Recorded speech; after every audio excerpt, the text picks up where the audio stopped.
Another story I heard about myself. This one happened in high school. We had this teacher in high school whose kid went to our high school. His name was Mr. McNamara, and his son, Jake McNamara, went to our high school. He was a sophomore when I was a senior, so he was 2 years behind me. And Mr. McNamara was an and one weekend, he and his wife decided to leave town, which you should never do if you're an And Jake McNamara decided to throw a party at the teacher's house. Hooray! And everyone around town heard about it, and we all got up individually and thought, okay, let's go over there and destroy the place. I walked into this party, everyone I had ever met was there, and everyone was drinking like it was the end of the world.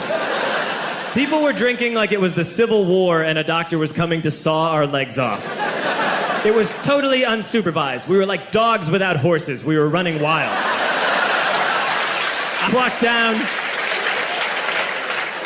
walked down to the basement. They had a pool table in the basement. One dude took a running start and threw his body onto the pool table and broke it in half.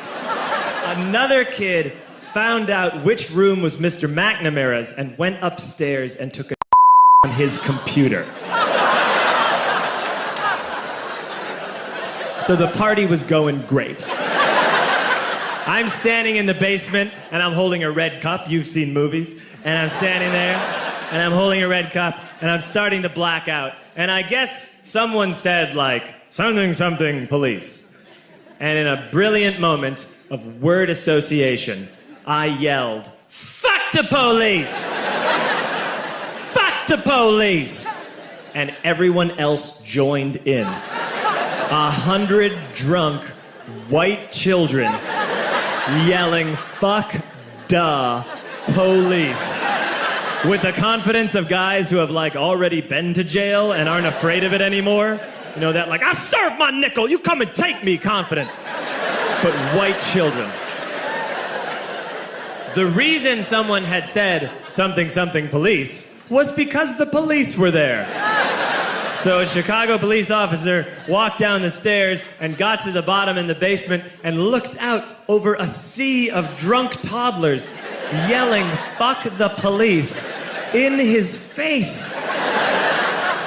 And he was almost impressed. He's like, wow. And then he leaned into his walkie-talkie and went, get the paddy wagon. And my friend John, who is now a father, this man now has a baby, he grabbed a 40, smashed it on the ground, and yelled, scatter! And everyone ran in a different direction. We all ran in different directions. It was like that scene in Ratatouille when the humans come in the kitchen and all the rats go in different ways. We all ran in different directions. I ran into the laundry room and I jumped up on the washing machine and I crawled out through a window into the backyard, and now I'm running through the backyard and there was this big chain link fence and I thought, I've never climbed a fence that high before. And then I woke up at home.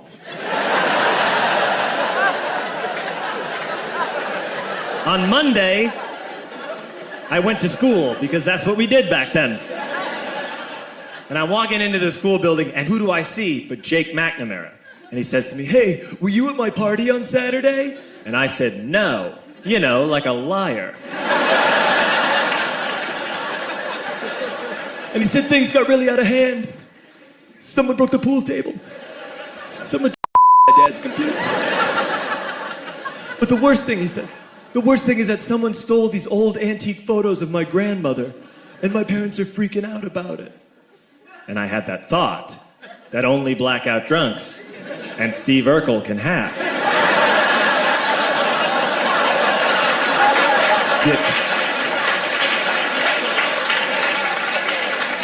Did I do that? I figured, no, I wouldn't have done that. But I was never sure until 2 years later. Relax. I'm playing video games with this kid named Alex that we also went to high school with. 2 years later, we've graduated by now. We're playing video games for a couple hours. And then Alex says to me, hey, come here, I want to show you something. And he takes me into his bedroom. And then he takes me into a side room off of his bedroom.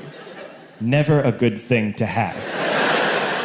And he shows me a tiny room that is covered wall to wall in stolen antique photos from different people's parties over the years.